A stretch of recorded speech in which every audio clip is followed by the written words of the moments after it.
오늘은 성금요일로서 예수님께서 십자가에 못 박혀 돌아가신 날이 되겠습니다. 새벽 6시 즈음에 우리가 새벽 기도회를 시작하는 바로 이 시간 즈음에 예수님께서는 빌라도의 법정으로 인계되어서 바로 지금 이 시간이라고 할 수가 있겠죠. 예수님께서 빌라도 앞에서 재판을 받으시고 또한 온갖 조롱과 모욕과 그 순환을 당하시고 십자가에 못 박히시게 되었다가 오후 3시 정도에 주님께서 십자가 위에서 운명하신 날이 금요일이 되겠습니다. 오늘 본문의 말씀을 보면 예수님께서 십자가에 못 박혀 죽으실 때에 예수님께서 고통 가운데서 울부짖는 그 울부짖음이 기록되어 있습니다. 엘리 엘리 라마 사박다니라고 아람어로 울부짖으셨는데요. 그 말의 의미가 무엇이냐면 나의 하나님 어찌하여 나를 버리셨나이까. 고통 가운데서 울부짖는 소리였다고 할 수가 있겠습니다. 예수님께서 십자가에 달리신 그 고통이 얼마나 컸는가를 생생하게 보여주는 장면이라고 할 수가 있겠는데요. 예수님은 완전한 하나님이시지만 동시에 100% 우리와 똑같은 육신을 가지신 정서를 가지신 인간이시기에 우리가 만일 십자가에 달리게 되었다라고 하면 느꼈을 바로 그 고통을 그대로 하나도 감하지 않고 고통을 당하신 것을 알 수가 있겠습니다. 우리는 고난주간 특별 새벽기도회라고 해서 조금만 잠을 덜 자도 피곤하고 고통스럽고 조그만 거 하나에 다치고 못에 찔리기만 해도 너무나도 고통스러운 것인데 예수님께서는 십자가 위에서 죽기까지 그 고통을 온전히 당하셨는데 바로 나를 위하여 이러한 고통을 당하셨다고 하는 사실을 오늘 묵상하면서 그 고난과 그 아픔이 사실은 내가 당해야만 했던 고난이라고 하는 사실을 묵상하며 오늘 하루를 보낼 수 있으면 좋겠습니다. 특별히 예수님의 고난 가운데서 가장 큰 부분이 있다고 하면 무엇이 고난의 가장 큰 부분이라고 할 수가 있을까요? 그것은 바로 하나님과의 단절이라고 할 수가 있겠습니다. 이게 가장 고통스러운 것이죠. 우리 자녀들이 부모님들로부터 혼나더라도 매를 맞더라도 그래도 불안하지 않을 수 있는 것은 아버지와 어머니가 나를 사랑하고 있다고 하는 확신 가운데 있을 때는 불안하지가 않는 것이지만 그러나 나를 완전히 버렸다고 생각되는 그 순간에는 너무나도 고통스러울 수밖에 없는데 예수님께서 십자가에 못 박혀 죽으실 때 당하신 그 고통의 그 본질이 무엇이냐면 하나님과의 단절을 의미하기 때문에 그렇습니다. 우리가 하나님과의 그 단절을 당해서 영원한 심판을 당해야만 하는 그 고통을 주님께서 십자가 위에서 당하셔야만 했던 것이고 그러한 단절을 생생하게 보여주는 것이 6시에서 9시 사이에 온 세상에 어둠이 임했다고 하는 것입니다. 바로 12시부터 3시까지의 시간이라고 할 수가 있겠는데요. 빛이 다 잃어버리게 되고 어둠이 임하는 그 모습은 하나님과의 그 단절을 보여주는 생생한 증명이라고 할 수가 있겠는데 예수님께서 이러한 고난을 당하신 이유가 어디에 있습니까? 이사야서 53장 4절과 5절 말씀에 기록하기를 그는 실로 우리의 질고를 지고 우리의 슬픔을 당하였거늘 우리는 생각하기를 그는 징벌을 받아 하나님께 맞으며 고난을 당한다 하였노라. 그가 찔림은 우리의 허물을 때문이요 그가 상함은 우리의 죄악 때문이라. 그가 징계를 받음으로 우리는 평화를 누리고 그가 채찍에 맞음으로 우리는 나음을 받았도다.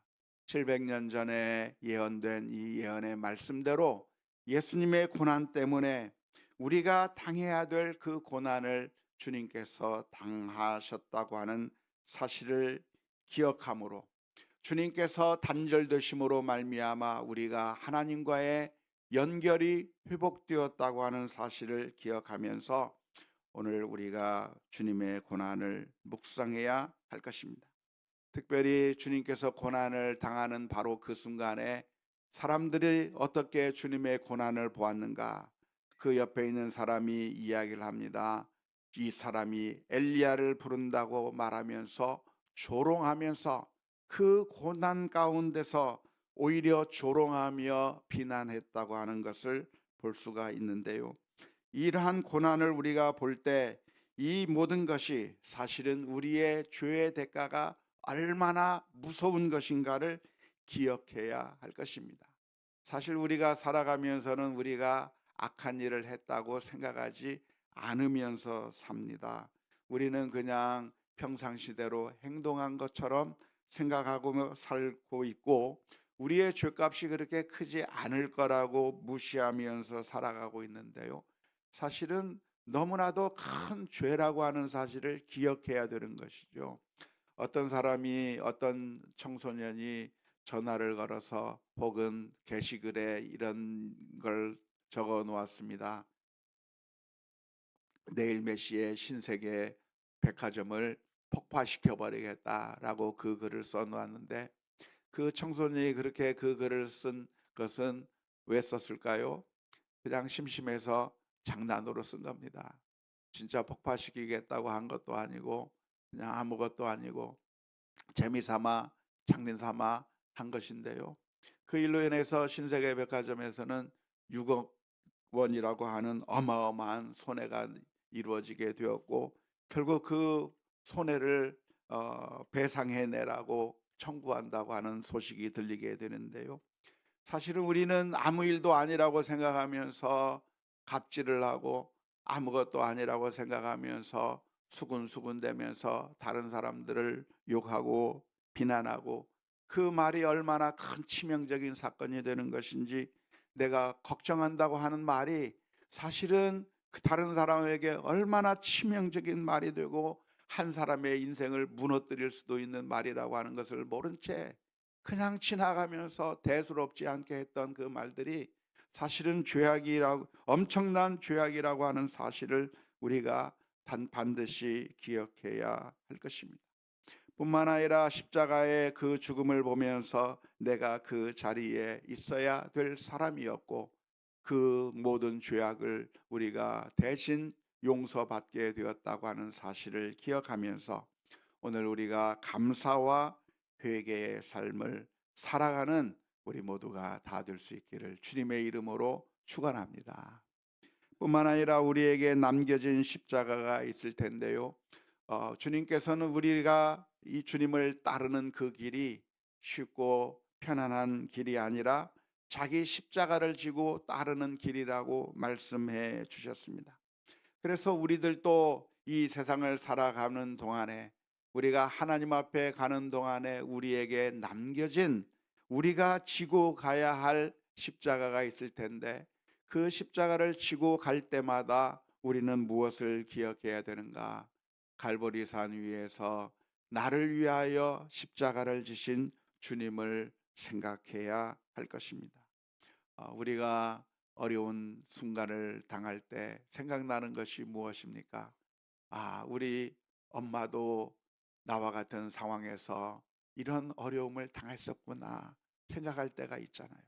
아기를 낳으면서 또 우리 아이들 때문에 고통을 겪으면서 우리 엄마도 나 때문에 이렇게 고난을 겪으며 속 썩었겠구나 생각하면서 그때서야 비로소 고마움과 감사를 느끼듯이, 우리가 십자가를 지고 가는 그 순간에 늘 바라보아야 할 것이 있다고 한다면, 사실은 우리가 지는 그 십자가 이상으로 우리 주님의 고난이 얼마나 크셨는가를 생각하며 주님의 고난을 바라보며 믿음으로 승리해 나가야 할 것입니다.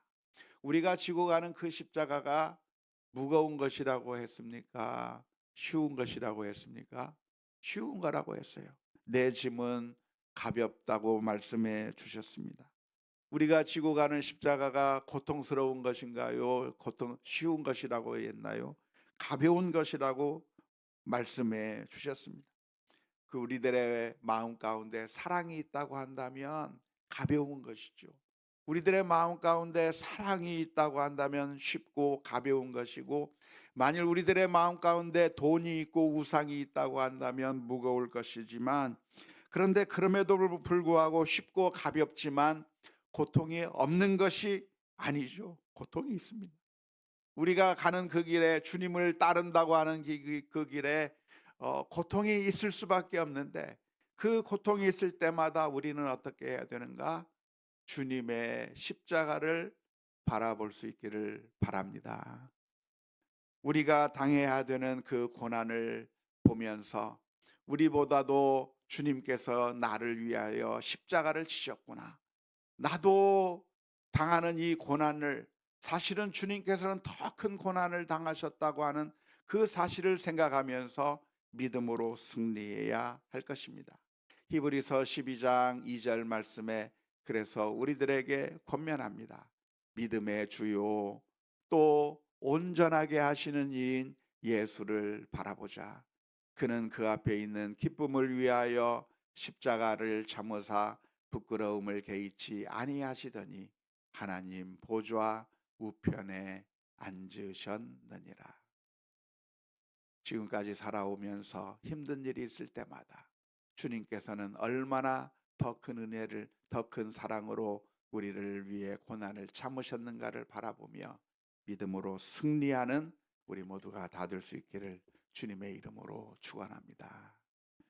찬송가 339장